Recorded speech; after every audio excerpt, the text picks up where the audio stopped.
Hoje, ouvia ao pé do fogo, enquanto esperávamos a ceia.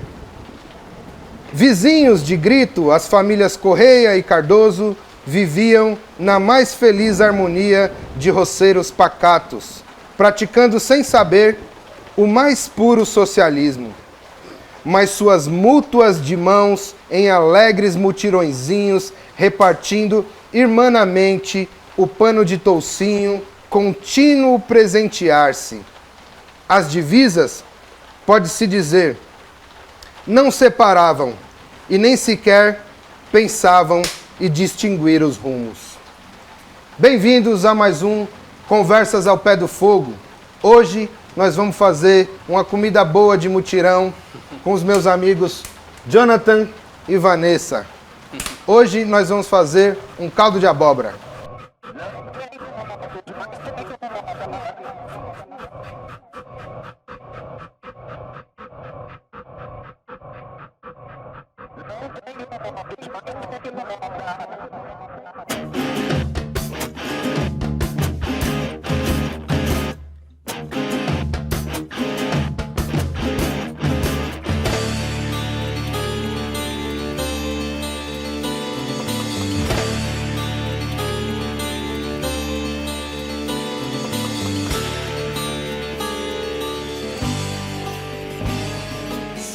Vanessa, de onde tu veio?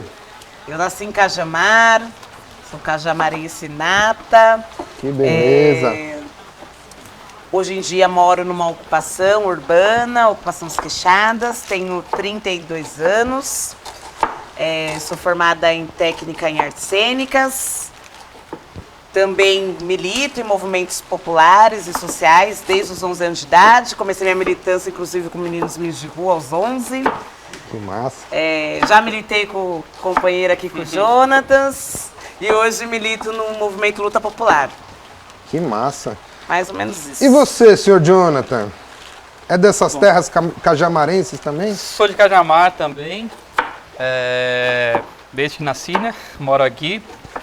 Bom, posso falar aí sobre mim? Sou formado em comunicação social, mas acho que um pouquinho antes disso, eu gosto de falar questão da cultura popular, do teatro, né?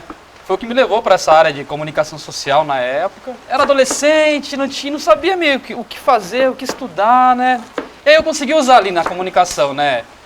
Teatro, a música, enfim, as coisas que eu gostava. E aí fiquei atuando nessa área por uns 10 anos, mais ou menos. Mas sempre tocando maracatu, cantando em algum grupo, cantando em coral, tocando violão. Como é que vocês se conheceram? A Vanessa já estava um pouco mais no movimento estudantil na época e eu, na escola, já tinha essa vontade cultural de tocar violão com os amigos ali, tocar violão na rua. E aí tinha o Grêmio da escola. E aí, por conta do Grêmio, eu conheci o movimento estudantil da cidade. Acho que foi mais ou menos nessa época, né? Foi.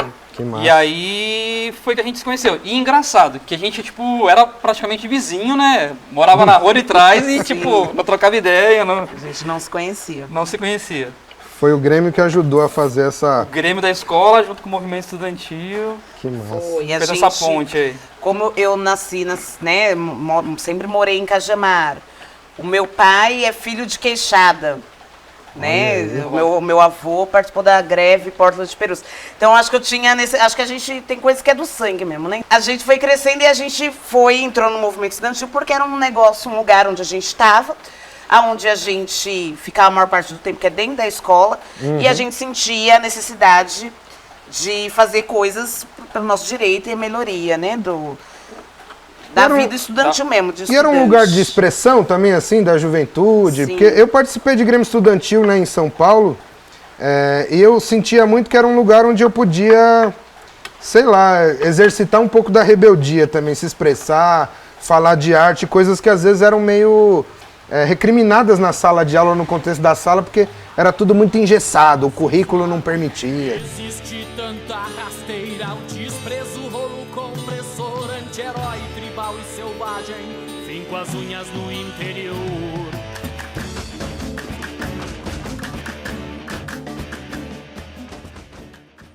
Como é que você chegou no Luta Popular? Conta um pouco o que é o Luta Popular para quem está assistindo a gente, pessoal de casa, conhecer também o movimento de moradia, o movimento de luta pela terra aqui também na cidade de Cajamar? Então, Luta Popular é um movimento, né, pequeno, mas que já está em 7 estados no Brasil. Que massa. Tem menos de 10 anos. E é um movimento que o intuito é organizar os de baixo, inclusive para um dia derrubar os de cima. Que massa. Né? É um movimento que organiza não só ocupações urbanas ou do campo, rurais, mas também bairros, associações, né? Enfim. A gente acredita muito que as pessoas que organizam as coisas, né? Aqui em Cajamar a gente tem a ocupação dos Queixadas, né? Que é uma ocupação com 105 famílias, cerca de 400 pessoas, que ocupou uma área que estava abandonada há mais de 19 anos, né? Na cidade. Uma área de 9 mil metros quadrados. Importante, Que né, hoje mana? dá uma função, né, para mais de 100 famílias, né? Que é a moradia na cidade. E que é muito doido, né? Porque eu fico vendo que, acompanhando a página de vocês no Facebook, em outros lugares, tem muita gente desinformada que vai lá para ficar falando um monte de barbaridade, que invadiu terra, que não sei o quê, vai trabalhar. E a galera não tem a mínima noção do que acontece lá, né? Eu vi cada coisa linda, vocês com o Sarau da Massa, que o Jonathan também faz parte, fazendo oficina com a molecada, os mutirões que eu achei incrível, principalmente as mulheres lá tocam a coisa mesmo de construir, de assentar tijolo, de bater laje. Eu achei muito louco isso. E fico pensando como Cajamar é uma cidade extremamente conservadora e a necessidade de ter movimentos que escancarem um pouco essa desigualdade aqui, né? Cajamar é uma olhadinha. cidade que 90% da cidade é construída por ocupações. Olha isso. Isso não é a gente que criou da nossa cabeça, né? São dados que existem. Vários bairros, né? A maioria dos bairros da cidade não existe, as pessoas não têm documento do bairro. Então, é muito ruim isso, né? Porque os mesmos que falam que a gente é um bando de invasor, Às vezes mora num bairro que também, né, também já invadiu, teve que também, isso, né? Pois é. né? O que a gente sabe é que não existe políticas habitacionais de fato, né? Aqui em Cajamar, a gente sabe também que tem muita terra. E ou você ocupou um espaço ou você paga aluguel. Quem mora em Cajamar hoje, são poucos os que têm a posse mesmo, de falar, aqui é meu. Tem gente que mora aqui há 40 anos e não tem posse. Né? Tanto que a prefeitura, inclusive, está com projeto aí de legalizar as casas e tal, né? De dar posse para as pessoas, porque as pessoas, 40 anos, não têm posse. Né? Então, acho que isso é uma coisa absurda, porque no Brasil tem muita terra, para muitos poucos. Tem gente que tem terra que não sabe o que fazer com a terra. E fica muitas vezes lá, abandonada, como você falou. Tiram as famílias, mas a terra segue lá abandonada. Do mesmo jeito, a gente teve 10 anos do Pinheirinho. Pois Que é. foi o maior massacre da história, talvez assim, desocupação, violento, né? Uma violência do Estado terrível. E a gente foi lá no ato de 10 anos. A gente chegou lá, o terreno tá cheio do mato. O mato é do meu tamanho, da minha altura. Ou seja, meteram bomba, uma pessoa foi morta, teve denúncias de estrupos, teve gente que foi machucada, teve gente que foi presa, teve gente que aconteceu tudo lá. Pra quê? Pra nada, né, no final Porque o terreno continua lá, abandonado, sabe? Do mesmo jeito. E uma falta de conhecimento da própria história da cidade, né? Sim. Que é uma história de gente muito lutadora, né? Passando até pelo nome da própria ocupação, que é os Queixadas, tem a ver com a greve, que por sinal é a maior greve da história do planeta, né? 7 anos e meio. Como, né, a cidade ela se fez, assim, se formou por conta da extração dos minérios, né, que eram levados aqui para Perus. Né? Inclusive, pessoas de diversos lugares do país vieram morar aqui por conta do trabalho. Se construiu uma vila no Gato Preto, outra em Cajamar. E aí, por conta disso, a cidade foi crescendo em torno disso, né? E por estar próximo também da Anhanguera, enfim, todas essas questões. Inclusive a estrada de ferro que funcionou, né, até 86, que era chamada de estrada de ferro Perus-Pirapora, foi feita com esse... Eles usaram o nome Perus-Pirapora para conseguir a concessão para liberar de Perus até Pirapora, mas quando chegou em Cajamar, que era o objetivo, eles tipo... Já pararam. E aí a gente chega na greve. Isso foi se estendendo e dividiu a cidade. Que a gente estava falando dos Queixadas e Pelegos. Queixadas é um porco do mato, né? Que quando se junta, ele espanta qualquer bicho, ele bota pra correr, põe medo, né? Espanta os mais perigosos, Os né? mais perigosos. Inclusive os predadores mais violentos. Sim. Foi um advogado na época do grupo que colocou esse nome, pelo que eu lembro, né? E o nome Pelegos é um capacho que vai em cima do cavalo, que o patrão monta em cima, senta em cima, né? É bem... Ai, que demais. Mas os pelegos, por mais que a gente tem hora que eu mesmo falo, né? Ah, mas são pelegos, você é pelego porque traiu a greve, porque furou a greve, porque foi lá. Mas os caras também eram trabalhadores, né? Pois é. E uma greve Tem toda- de 7 anos e meio, você ficar sem fome, porque eu lembro que existiam histórias, né? Tem histórias que, tipo, tinha vendas e as pessoas estavam de greve, as pessoas não conseguiam mais ter dinheiro para pagar porque elas não recebiam salário. E a galera furava a greve, né? Para poder tentar sobreviver, né? Também. Tem várias histórias aí É. paralelas. A gente teve uma época, a gente montou uma peça de teatro que chamava Greve e Guerra. Né? Greve e Guerra, pra você ver, tipo, como que teve, O como que nível da mexeu coisa, isso com a né? cidade, né? E assim, minha memória é bem ruim, mas tipo, coisas assim que eu lembro assim da peça, por exemplo, né? E cenas aqui, ó. Que a pessoa fazia pro vizinho ouvir e achar que tava batendo a carne, amaciando a carne, Queria mas a carne pessoa não em tinha casa, o que comer em casa. Tipo, cena assim, meu, que Que pesada, demais isso. pesada assim, mas tipo, o que aconteceu, que é relato de pessoas, né? E é doido pensar que vocês estão contando uma história de meados de 70, né? Por aí, 60, 70 ou foi antes? Foi na década de 60, Década de 60, né? no auge da ditadura militar. Olha isso, inclusive, no, que aconteceu no lá, auge da ditadura militar, e a gente está voltando a viver esses momentos de carestia agora, né? Quando a gente tem talvez o governo com o maior número de militares no poder da história, né? Já que a gente tá falando de memória, de arte, de cidade, você não quer pôr uma canção nessa prosa aqui, meu velho? Bora? Então vamos lá então.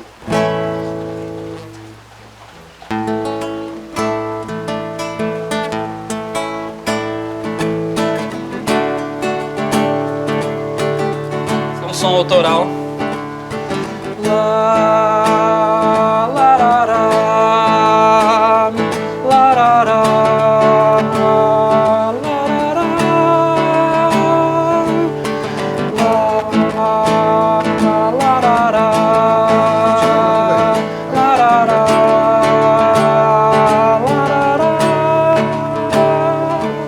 na volta pra casa, no céu um lindo pôr do sol, por minutos, segundos, não sei por quanto tempo pude esquecer da vida e de tudo que se passa, deslembrar do vazio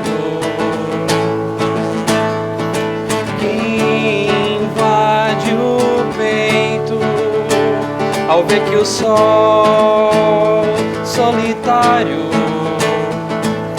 lá em cima sofre do mesmo feito e nem assim deixa de raiar. Se o sol só brilha, fascina, é porque encontrou o seu lugar.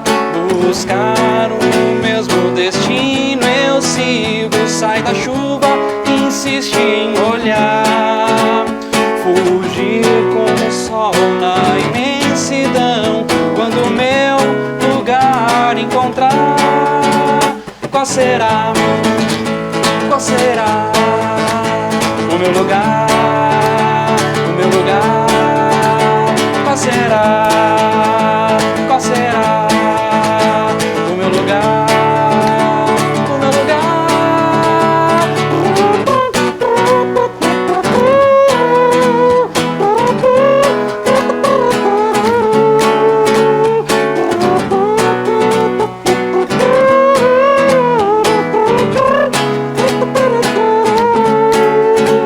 Se o sol só brilha, fascina, é porque encontrou o seu lugar. Buscar o meu sai da chuva que insiste em molhar. Fugir com o sol na imensidão, quando o meu lugar encontrar, qual será? Viva! E essa é Muito bom. Qual será o meu lugar? Eu acho que tem um pouco, pensando aqui, né, a questão do museu, né, meu, que, tipo, é história, né, qual será, tipo, o nosso lugar, a nossa história. A minha filha nasceu em 2018, e aí, um pouquinho antes dela nascer, eu comecei a pesquisar, tipo, músicas, brincadeiras, coisas pra brincar com ela, né.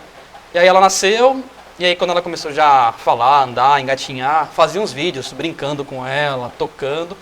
Aí uma tia nossa, tia da minha esposa, viu, falou, meu, vim fazer uma live na escola, né, das crianças aqui e tal, né, ninguém aqui toca violão. Aí eu, não, né, aquela recusa, né, veio o chamado, né, escola do, não tava, né, não, eu faço pra minha filha aqui em casa e tal. E ela ficou insistindo, indiquei um amigo, indiquei outro, e ninguém podia, não, aí o outro cobrava caro. Aí ela me convenceu, não, me mandou 6 músicas, ó, tira essas 6 músicas assim e tal e faz. E aí em dezembro eu fui mandado embora da empresa, do escritório. Aí eu já tava com uma coisa na cabeça, assim, meu, tipo, já não tava legal, né? O período da pandemia foi interessante, assim, me fez perceber que eu tava longe da minha família, da minha filha, não via ela crescer. E aí eu vi nisso uma oportunidade de recomeçar e de voltar para a área cultural. E aí essa escola me abriu as portas para fazer, tipo, uma vez por semana, aí eu fazia para as crianças lá. Aí fiquei uns 6 meses, aí quando foi agosto, o shopping começou a voltar as coisas, aí o shopping aqui de Cajamar queria fazer alguma coisa também para as crianças, aí comecei a fazer no shopping, aí dali uma amiga viu, me convidou para dar oficina de maracatu em Jundiaí e as coisas começaram a acontecer de novo, assim, né? Já arrastamos ele pros Queixada. Aí a gente foi lá pros Queixada, fizemos lá. Conta mais desse livro aí, pega aí, a gente tem um livro aí, né? Mostra aí pro povo. Ó, o livro de Cajamar, tem meu nome aqui, viu? É uma da hora isso. Só uma observação, achei muito bacana escrito. Conto, canta, encanta com a minha história. Cajamar, cidade de lutas e conquistas. Que achei doido, muito né? bacana, né? Não, tem muita... E é isso, tem muita história das pessoas aqui, né? Os depoimentos que as pessoas iam no museu, ou nesse mutirão, nas feiras de artes, né? Tipo, tem muita coisa que tá aqui. Tudo aí. Das pessoas, né? E tem Isso é aí bem também legal. a questão da palavra Cajamar em si, ela tem origem indígena, né? Tem 3 significados, né? Eles falam que uma é o Caiamar, que Cajamar era caminho do mar, né? Caiamar, né? Ligado ao tronco tupi, né? Alguma coisa assim. E aí tem uma outra, quando foi registrar, Cajamar a gente chamava distrito de Água Fria, era o distrito de Santana de Parnaíba. E quando foi registrar, quando virou município mesmo, não lembro o ano exato agora, já tinha outro município com esse nome, de Água Fria. Né? E é até legal depois a gente falar do grupo da Vanessa, que chamou Água Fria, né? Grupo de teatro. E aí, no cartório, ou algum lugar assim, as terras dessa região eram do senhor Calhamares, né? Escrito com Y, né? Que aí, quando você fala no espanhol, esse Y vira já, né? Já, Cajamar, Cajamares. Terceiro significado, né?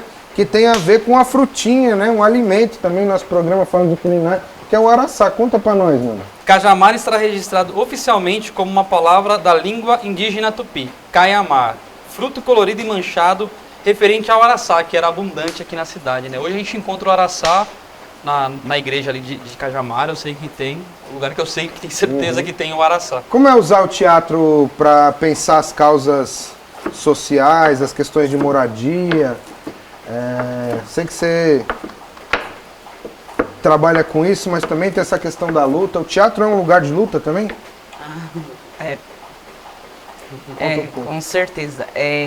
Atualmente, né, eu não estou fazendo teatro, já faz muito tempo, mas eu tive o prazer e o privilégio de fazer parte de um grupo chamado Água Fria, né, que inclusive levou o nome aí do primeiro bairro da cidade, como o Jonathan citou até. Foi um grupo que, tipo, um teatro experimental, né, a gente fazia, o nosso foco era da linguagem mesmo, e o que o teatro pode levar para o povo, né? Então acho que foi daí até, mesmo eu já militava em alguns movimentos, mas daí que despertou mesmo a vontade de militar, porque a gente sabe a linguagem que a gente tem Tipo, a galera sempre reclama, mas o povo não vai na Câmara Municipal discutir os direitos, não vai em conselhos de habitação, ou sei lá de onde, mas justamente porque é uma linguagem que não chega para nós. Tipo, não é nossa realidade, não é uma coisa que a gente compreende, né? E no próprio teatro a gente descobriu que a gente pode fazer teatro, a gente pode levar arte, a gente pode conversar com as pessoas com uma linguagem que é a nossa. Então, o Água Fria teve uma importância muito grande, assim, tipo, sem tabu, sabe? Tipo, sem, a gente tem que fazer uma leitura de um texto, então a gente tem que fazer aquilo bonitinho, certinho e interpretar aquele personagem com a perfeição que o texto pede ou que o personagem pede. A gente descobriu que não precisa. E se a gente quer levar arte para as pessoas, e essas pessoas pessoas pretas, pobres, trabalhadoras, mães solos e tudo mais, a gente precisa fazer que seja uma linguagem onde elas entendam o que a gente está falando. Né? Que seja uma linguagem onde elas entendam e onde elas possam apreciar o teatro, onde elas possam apreciar a arte. Não que as pessoas não tenham capacidade de saber o que é um Shakespeare, uma arte clássica, né? Mas que se a gente for uma arte clássica, talvez as pessoas não vão falar, pô, trabalhei 12 horas e vou sentar aqui para assistir um cara falando uma coisa que eu não vou entender, porque a linguagem é diferente. É de um tempo diferente, de um período diferente. Né? Agora, se você chega com uma linguagem mais tranquila, mais nossa mesmo, né? Da atualidade, chama mais atenção, as pessoas pegam mais amor, as pessoas, eu moro numa ocupação, não faço oficina de teatro, porque, por pura desleixo mesmo da minha parte, vou confessar, tô com pelos queixados, né, todo mundo sempre cobra, mas a gente faz muito trabalho com as crianças, que não é necessariamente o teatro, e aí a gente pensou no Água Fria, a gente pensou, vamos estudar linguagem popular, o que a gente pode levar para as pessoas também sentirem amor, quererem não só assistir a peça, mas também fazer teatro. Porque a gente não precisa também só de público, a gente também precisa de atores e atrizes também. Verdade. Sabe? Então, foi uma experiência maravilhosa, ficamos 8 anos juntos, tivemos desde teatro de rua, aí metemos louco, vamos fazer uma peça nas casas dos outros, o povo falava, vem almoçar, e nós chegava lá com tudo, né? A gente chegava com o cenário inteiro e falava, a gente pode usar esses pedacinhos? A galera, pode, a gente metia o cenário e fazia a peça, tipo, a gente começou... foi o Abajur Lilás do Plínio Marcos. Então a gente fazia isso com frequência e foi uma experiência maravilhosa. Nem falo pelo curso que eu fiz, né, no Teatro da Escola Brincante, mas a experiência mesmo com um grupo de pessoas que eram da cidade, que todo mundo conhecia um pouquinho da história, que a gente não conhece tudo. A gente conhece um pouquinho, né? Isso que o Jonatas estava falando sobre a Casa da Memória, que cada um trouxe um pouco. Porque também se ninguém trouxesse nada, a gente nunca ia ficar sabendo. Né? Então, e isso foi maravilhoso para mim, assim. E eu uso hoje em dia na luta, não dando oficina ou não participando de oficina, mas somente no lance da linguagem, sabe? A gente vai em seminário e a gente fala com o Danilo Joan e eu falo do mesmo jeito que eu estou falando aqui, na Assembleia eu falo do mesmo jeito, que as crianças falam do mesmo jeito, porque as pessoas, todo mundo entende e todo mundo compreende e todo mundo presta atenção. Aprender a se comunicar, né? O teatro tem esse lugar também de facilitar a comunicação, sim, né? Muito louco isso. Fora que tem assim, a troca, né? Tem a troca e eu fico imaginando, né?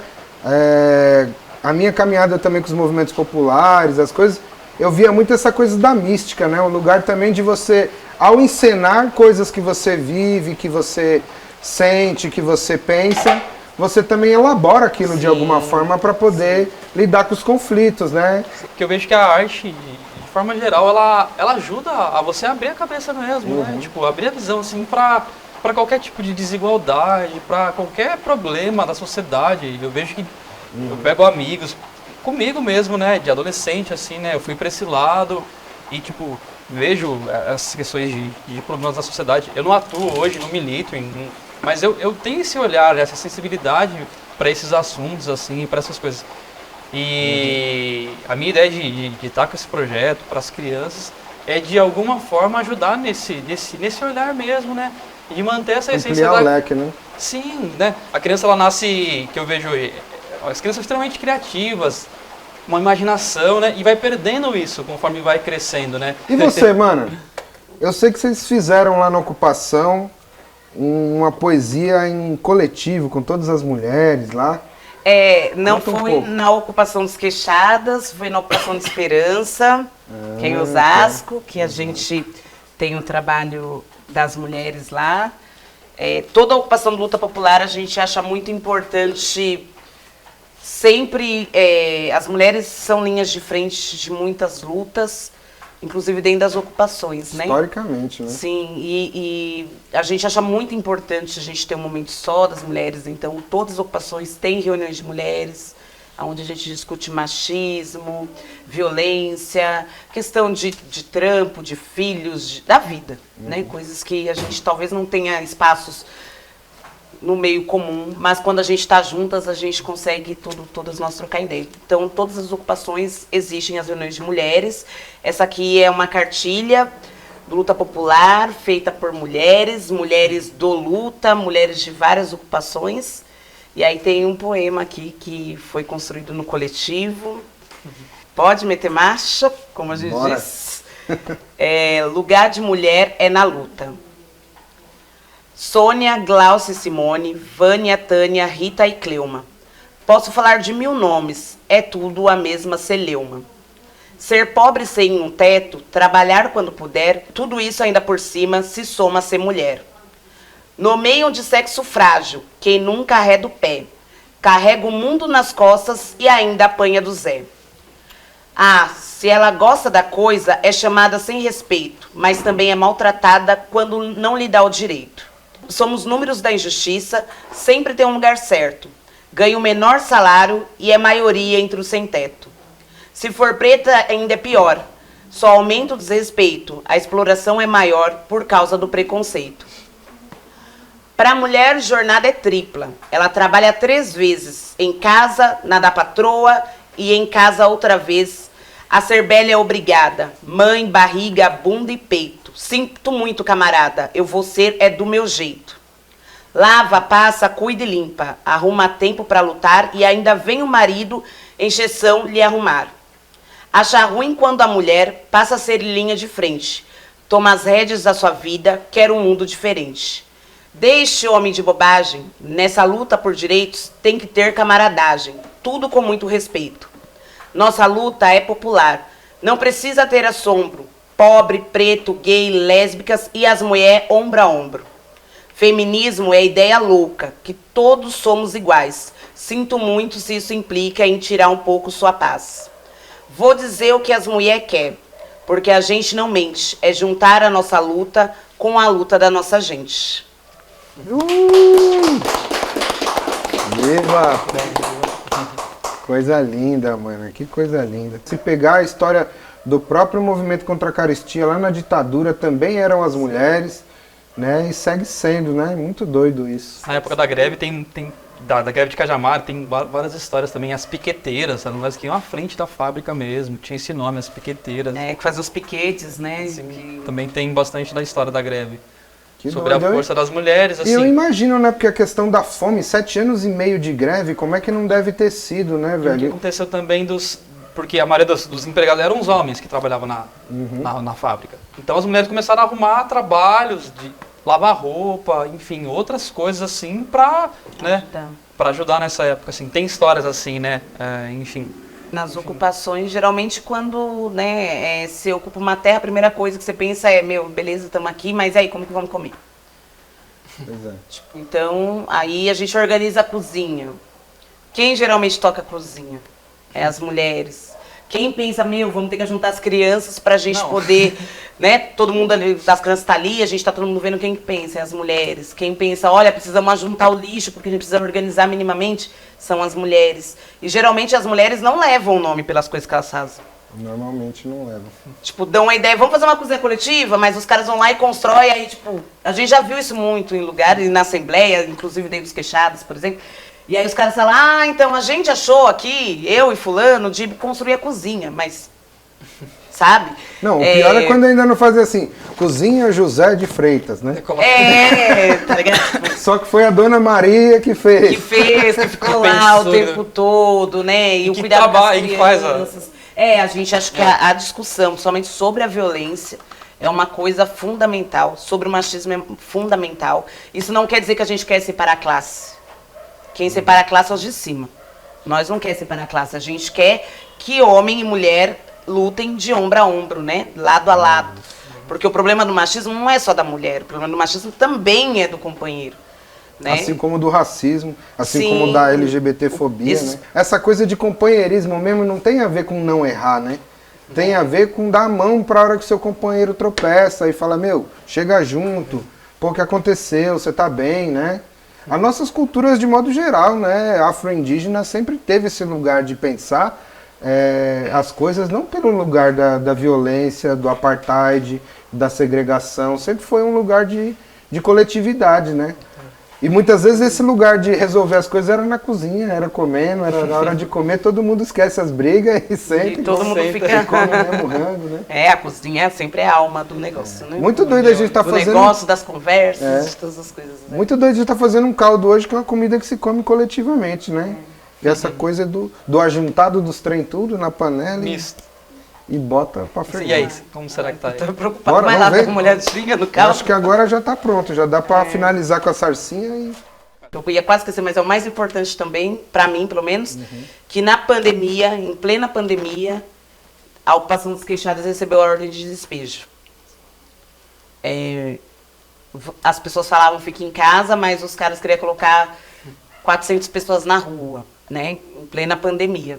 Enquanto muita gente estava enterrando os seus, inclusive pessoas dentro da ocupação, que outros parentes morreram em outro lugar, e eles estavam querendo colocar a gente pra rua. Né? Então, acho que isso foi o baque mais Pesado, né? pesado, fora as percas que a gente, todo mundo aqui deve conhecer alguém que se foi, mas a falta de sensibilidade, e na verdade é injustiça mesmo, né? Sim. Porque a gente não foi lá e roubamos alguma coisa. Tem várias pessoas que foram conhecer a ocupação, tem gente que achava que a mulher que falava que é proprietária nem morava lá, que a gente ia entrar na casa dela, que a gente estava já dominado tudo. E as pessoas quando vão lá ver que ela tem a casa dela, a casa do caseiro, ela tem um galinheiro, ela tem uma chácara lá, tipo, que não é o mesmo território que o nosso, que é diferente. Ela tá de um lado, a gente tá do outro. Né? As pessoas estão lá porque elas precisam de morar. A gente não ocupa um lugar porque a gente, tô de férias, vou lá pisar no barro e morar numa lona porque é legal. Pois é. Passar fome, talvez sede, falta de energia, não Sem saber se as estrutura, crianças vão né? ser picadas por um bicho sem ou estrutura não. nenhuma, né? Só porque a gente acha que é legal. As pessoas ocupam porque elas precisam de casa, né? A gente sempre fala, enquanto morar for um privilégio, ocupar é um direito. A gente precisou ir lá, ocupar a prefeitura para o cara resolver, depois de 2 anos e meio, falar com a gente. Então abrimos um pequeno diálogo, mas ele disse que não pode fazer nada, que não tem nada para fazer e vai deixar assim. Já nasceu 15 crianças só em Cajamar, da ocupação dos queixados. Enquanto isso, a Amazon chegou facinho, né? Em Cajamar, todo se mundo instalou, chega fácil, né? E a gente, que é uma área que não tem posse, que a pessoa que diz proprietária está pedindo os capião, ela também não tem posse, ela não tem matrícula. Os caras, enfim, né? Então, até aproveitando, eu queria até pedir para todas e todos que não conhecem, que queiram conhecer a Ocupação dos Queixadas, vai ser bem-vindo, as portas estão abertas lá no Panorama. E também os vídeos de apoio, que nós vamos continuar nossa campanha contra o despejo, porque nós vamos resistir, a gente não tem pretensões de abandonar a nossa casa que a gente construiu e que a gente cria as nossas crianças lá. Gente, então, estamos encerrando aqui com esse caldo maravilhoso feito pelos meus queridos amigos convidados aqui hoje. E a gente sempre encerra pedindo para vocês se inscreverem aqui no nosso canal do Sarau da Roça, conhecerem os outros episódios do Conversas ao Pé do Fogo. Esse é o segundo, veja o primeiro, vai ter mais pra frente, então sintoniza aí, acompanha a gente, adiciona lá o sininho para ter o lembrete. E vamos para nossa dica cultural, né? Porque a gente come enquanto vai ouvindo um trem. E eu sei que o nosso amigo aqui, que também, além de todas as coisas que ele já disse que fez e faz nessa cidade, ele também fez parte de um maracatu muito especial lá de Jundiaí. Como que é o nome? É Coletivo Embaúba. É o antigo Maracatu Jundiaí, né? Então, como que é faço o- parte ainda. É um massa. grupo de pesquisa da cultura popular, né? Começou com o Maracatu e a gente mudou o nome para Coletivo Embaúba justamente por começar a pesquisar outras linguagens, né? E aí o grupo tem 9 anos, faz um trabalho hoje em algumas CRAs, algumas casas em Jundiaí, né? Com adolescentes, com crianças. O ano passado eu estive com oficinas. E é um trabalho que a gente tem muito orgulho, assim, na região, né? Tem 2 grupos de Jundiaí que trabalham com com maracatu de fato, né? E é essa resistência aí da cultura popular, de ajudar, enfim, a espalhar isso para mais pessoas. E é isso, é o Coletivo Imbaúba. Então sintoniza aí pra nós no Vamos Coletivo lá. Imbaúba. Tem no YouTube, tem No Instagram, então Coletivo bora lá. Imbaúba. Sintoniza aí, Imbaúba.